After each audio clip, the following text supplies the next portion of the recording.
లంక బిందెలున్నాయనుకుంటే ఖాళీ కుండలే ఉన్నాయంటూ సీఎం రేవంత్ రెడ్డి చేసిన వ్యాఖ్యలను బీఆర్ఎస్ సీనియర్ నేత దాసోజు శ్రవణ్ తీవ్రంగా ఖండించారు.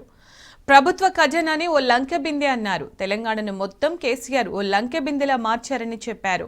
తెలంగాణ ప్రజల తలసరి ఆదాయం పెంచి అందరి జీవితాల్లో వెలుగులు నింపారన్నారు. కాంగ్రెస్ ప్రభుత్వం అప్పుల పేరు చెప్పి హామీల నుంచి తప్పించుకునే ప్రయత్నం చేస్తోందన్న ఆయన పథకాల అమలుకు నిర్దిష్ట సమయాన్ని ప్రకటించాలని డిమాండ్ చేశారు. గిన్నెలే కనిపిస్తున్నాయి. నేను లంక బిందెలు అనుకొని వస్తే ఖాళీ కుండలు కనిపిస్తున్నాయాడా?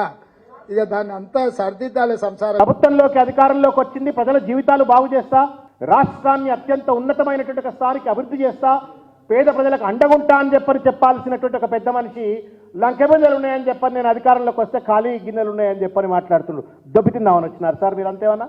ఇవాళ పథకాల అమలు చేసేటువంటి ఒక సమయంలో 6 లక్షల రూపాయల అప్పు గురించి మాట్లాడుతూ ఉన్నారు. అప్పుడేమో చెట్ల మీద ఇస్తార్లు కుట్టినట్టు వాగ్దానం చేసిండ్రు, ఇప్పుడేమో అప్పుల గురించి మాట్లాడుతున్నారు. అప్లికేషన్ల పేరు మీద కాలయాపన చేస్తారా అని చెప్పని అనుమానం కలుగుతుంది. దయచేసి నివృత్తి చేసి ఒక క్లియర్ కట్ టైం షెడ్యూల్ను అనౌన్స్ చేయాలా అని చెప్పని ముఖ్యమంత్రి గారిని నేను విజ్ఞప్తి చేస్తా ఉన్నాను. ప్రభుత్వ ఖజానానే లంక బిందె. లంక బిందె అంటే అందులో బంగారాలు, గొలుసులు లేకపోతే ఇంకేదో ఉండదు. ఇవాళ తెలంగాణ అంతా కూడా లంక బిందే. ఎందుకంటే కేసీఆర్ గారు 60,000 కోట్ల రూపాయలు ఉన్నట్టు ఒక బడ్జెట్ రాష్ట్రాన్ని 3,50,000 కోట్ల రూపాయలకు బడ్జెట్ను పెంచి వాళ్ళ తలసరి ఆదాయాన్ని పెంచి వ్యవసాయ ఉత్పత్తుల్లో నెంబర్ 1 స్థానంలో ఉంచి తెలంగాణనే ఇవాళ లంక బిందెగా తయారు చేసినారు. దాన్ని మీరు ఎక్కడ గండి కొట్టే ప్రయత్నం చేస్తారో లేదా దోచుకునే ప్రయత్నం చేస్తారో అనే ఒక భయం కలుగుతా ఉంది. మీ మాటలు